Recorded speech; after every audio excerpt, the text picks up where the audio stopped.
Ada yang pernah jadi bandar judi juga di sini? Nah, berarti saya yang paling terancam.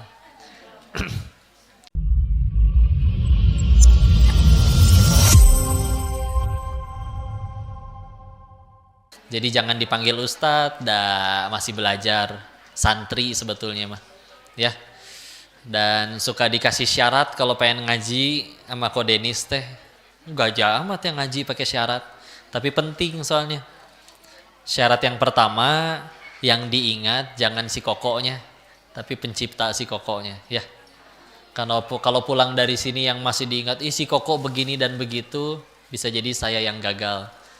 Yang dengerin bisa jadi dapat manfaat, yang ngomongin malah tergelincir gara-gara gagal menjaga hatinya.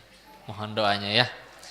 Dan yang kedua, ngajinya harus sukses. Dan ngaji yang sukses itu bukan yang beres ngaji langsung hafal semua ayat, semua hadis yang dibacakan.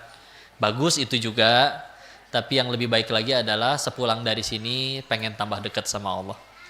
Lisannya makin santun, dahinya makin banyak bersujud. Gampang ya syaratnya ya. Tapi bismillah, mohon doanya.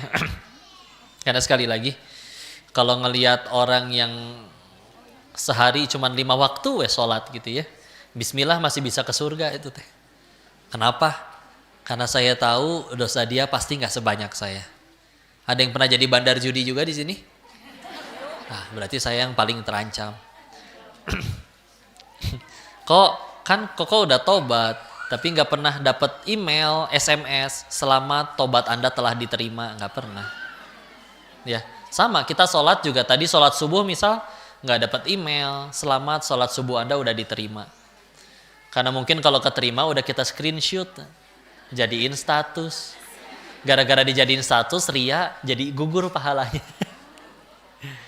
Tapi gitulah ya istilah. Yuk kita sama-sama mendekatkan diri kepada Allah. Mumpung ada yang pada bawa kertas atau minimal di terawang aja di otak, di kepala. Saya pengen tanya dulu. Apa sih hal yang paling membuat kalian bahagia? Silakan tulis. Ya. Silakan, mau punya suami artis Korea, mangga. Punya showroom mobil 14, mangga. Punya istana 200, mangga. 7 personil BTS masuk Islam, mualaf semuanya jadi suami ke-1 sampai ke-7, mangga. Kepalang we mumpung ya. Udah? Izin saya bertanya, tolong dijawab dengan sejujur-jujurnya. Siapa yang di daftar tersebut menuliskan surganya Allah, angkat tangan. Wah, gak nyampe 5% ini. Yang lain gak pengen surga apa kumaha, Bu? Pengen ya. Tapi itu ya Insya Allah. Enggak, maksud saya adalah seperti ini. Anggaplah kita menuliskan semuanya di situ ya, istana, rumah, jabatan, apapun itu. Tapi Allah berkata kayak gini kepada kita. Wahai hambaku, semuanya akan aku kabulkan tanpa terkecuali. Kecuali satu yang tidak akan Allah berikan. Yaitu tidak ada tempat untukmu di surganya Allah. Mau? Ya. Rela berarti kehilangan semuanya, yang penting dapat surga. Allah berkata, semuanya gak akan ada yang dikabulin. Satu ge moal dikabul. Seumur hidup nelangsa, menderita. Tapi Allah cuma janji satu aja. Disediakan tempat terbaik nanti di surganya Allah. Mau? Berarti dari survei sederhana ini, kita mendapat kesimpulan sejatinya yang paling kita inginkan adalah surganya Allah. Kabar baiknya, Allah lah yang akan paling melakukan berbagai macam cara agar kita bisa nyampe ke surganya. Kadang meskipun itu gak sesuai dengan kehendak kita.